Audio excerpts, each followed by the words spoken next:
أحسن رئيس نادي في النادي الأهلي على مر التاريخ. رقم 1 صالح سليم 53 بطولة في 20 سنة. رقم 2 حسن حمدي 29 بطولة في 11 سنة من 2002 لحد 2014.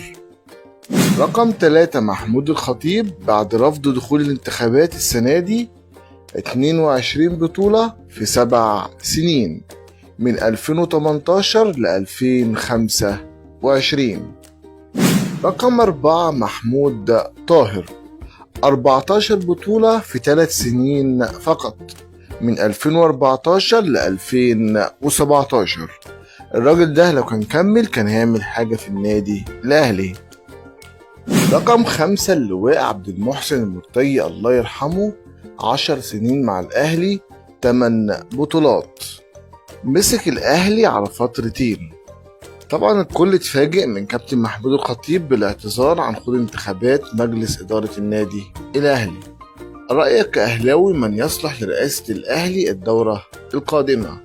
حسام غالي، سيد عبد الحفيظ، خالد مرتجي.